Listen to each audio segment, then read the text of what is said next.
O filósofo Arthur Schopenhauer, além de sua filosofia, a sua pessoa chamou muito a atenção por certas características. Na verdade, essas características se apresentam pelo aspecto negativo com que olham o mundo, ele e a sua filosofia. Não somente o mundo no sentido geral, que para ele é sempre algo metafísico, não físico, mas também as pessoas, a vida. Schopenhauer tinha tanta confiança da importância que seus escritos teriam um dia, que ele chegou a dizer que viria o tempo em que quem não soubesse o que ele havia escrito seria tido por ignorante.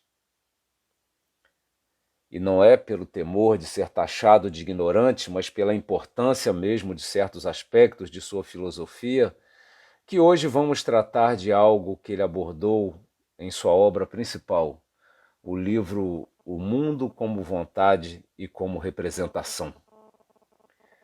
Aqui é preciso ter em mente que, para ele, o que podemos conhecer do mundo é como o mundo se manifesta, como ele aparece, como ele se faz ver. E isso tem uma ligação total com aquilo que dele podemos ver, com aquilo que dele podemos perceber. Esse manifestar-se não é algo casual. É a manifestação da vontade do mundo, a manifestação de sua essência, de seu querer ser. Toda manifestação, desde a do homem até a de um metal qualquer, é sempre resultado de alguma força que impele a. E isso é o que ele chama de vontade. E sua filosofia consiste no conhecimento da vontade, dessa força que move cada e todas as coisas. Essa força, obviamente, não é uniforme, porque as vontades se enfrentam, disputam, conflitam tanto no mundo irracional quanto no mundo racional. Essa vontade se dá no mundo inorgânico e no mundo orgânico. Mas o ser humano é aquele que pode tomar conhecimento da vontade, que pode conhecer esta força, que é a causa do sofrimento. Esta força que luta contra si mesma. E não se pode fugir à vontade, porque ela é o próprio fato do viver. Mas como as vontades colidem, como elas se impedem, Schopenhauer diz que vivemos numa espécie de inferno, onde somos ao mesmo tempo os condenados e os diabos. Somos os responsáveis pelos sofrimentos e somos as vítimas também. Para ele, a vida humana é uma dança nos braços da morte. E o papel da filosofia seria tornar conhecida essa realidade para todos que têm a razão, a racionalidade. Conhecer esta realidade, sendo esta a realidade, que ela seja conhecida. A questão é que o que pode parecer uma tarefa simples pode ser muito difícil, porque bem e mal nem sempre são facilmente discerníveis. Um dos equívocos está em crer que o saber é o mesmo que ser, como se o conhecimento teórico de algo tornasse alguém esse algo. Um conhecimento teórico do salto com varas, por exemplo, não faz de alguém um saltador com varas. Mas, falando da virtude, Schopenhauer diz: conferências e sermões sobre a moral não poderão nunca produzir um virtuoso. como também todos os tratados de estética, desde o de Aristóteles, não conseguiram jamais criar um poeta. Ele completa dizendo que o conhecimento abstrato é tão ineficaz para fazer virtude quanto para fazer arte. Realmente, os críticos de arte nem sempre são artistas. É sempre fácil confundir virtudes com desvios. Ele diz que é tão egoísta o que investe em certo fundo financeiro para lucrar com os rendimentos, quanto aquele que dá esmolas contando que no mundo por vir receberá muitas vezes mais.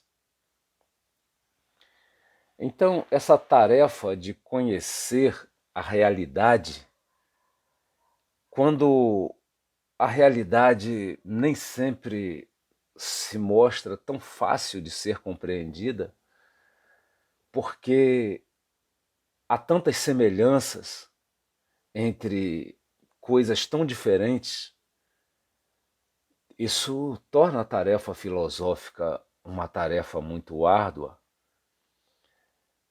Querer o bem, por exemplo, não é tão simples de se conhecer, porque o querer o mal pode se parecer muito com o querer o bem.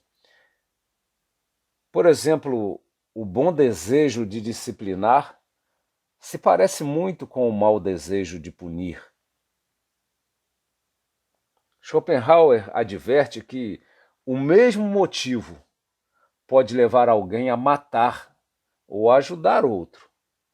Pode estar no coração do canibal e daquele que frequenta os recantos, finos recantos dos palácios. Qualquer forma de motivação que provoque o esconder dos verdadeiros motivos de certa ação, por exemplo, recompensas por boas ações nesta ou em outra vida, tendem a causar um bem à sociedade, mas acabam destruindo a transparência moral. Esse tipo de motivação impede que a vida represente a vontade, que seja a cópia fiel dela. Então, o mundo que vemos, o mundo que se manifesta a nós, o mundo fenomênico, numa linguagem de Kant e que Schopenhauer tanto admira, não é um mundo confiável. Há algo além desse aparente. Há algo além do que podemos perceber. E analisando essa complexidade, Schopenhauer desenvolve uma analogia com o véu de Maya. Maya seria uma espécie de divindade do hinduísmo ligada à ilusão. Como ilusão, ela confunde, contradiz, altera, disfarça e envolve. Envolve como uma teia envolve os que se enredam nela. Na verdade, ninguém escapa a essa ilusão. Há certo poder irresistível na atração exercida pela ilusão. O véu de Maya seria essa ilusão que separa as pessoas da realidade. Mas isso nem sempre é visto como algo mau. A ilusão tornaria possível a própria sobrevivência. Ela se coloca entre o que as coisas são e o que pensamos das coisas. Ela se coloca como um véu que impede ver as coisas em sua total realidade. Nós teríamos muita dificuldade em lidar com a realidade crua. O véu de Maya, segundo Schopenhauer, está na razão, na racionalidade, que só compreende limitadamente. Nossa racionalidade não é todo-poderosa. Existe um ponto além do qual ela não avança. A racionalidade é apenas suficiente. porque nós não suportaríamos saber além do que podemos. Só conhecemos parcialmente, só a aparência. Você já imaginou se conhecêssemos a totalidade dos pensamentos das pessoas? O véu de Maia está aí para nos ajudar a conviver.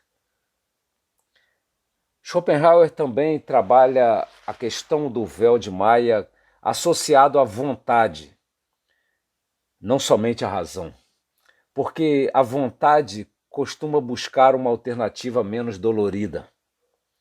E aí ele lembra que, nesse ímpeto da vontade, o homem se lança às volúpias, aos diversos prazeres da vida, abraça-os firmemente, sem se aperceber que, precisamente por causa desses atos de sua vontade, ele está agarrando e apertando a si firmemente as dores e os tormentos da vida, aqueles tormentos cuja visão o terrifica, que só em imaginar já o faz sofrer. O homem não consegue enxergar que as consequências são nada mais que a outra face das causas, porque o véu o ilude. O véu, de certa forma, o desculpa. É a vontade de que não seja. A incapacidade de reconhecer que é. A vontade de que o desperdício de hoje não seja a privação do amanhã. De que os comentários de hoje podem ser objetos de processos de amanhã. Que as omissões na educação dos filhos hoje serão os pesadelos do amanhã. Que o relaxamento de hoje significa a necessidade de esforço dobrado amanhã. Ao pensar em seu prazer de modo egoísta, causando sofrimento a outros, pensa que pode escapar desse mal que ele mesmo está trazendo também para si.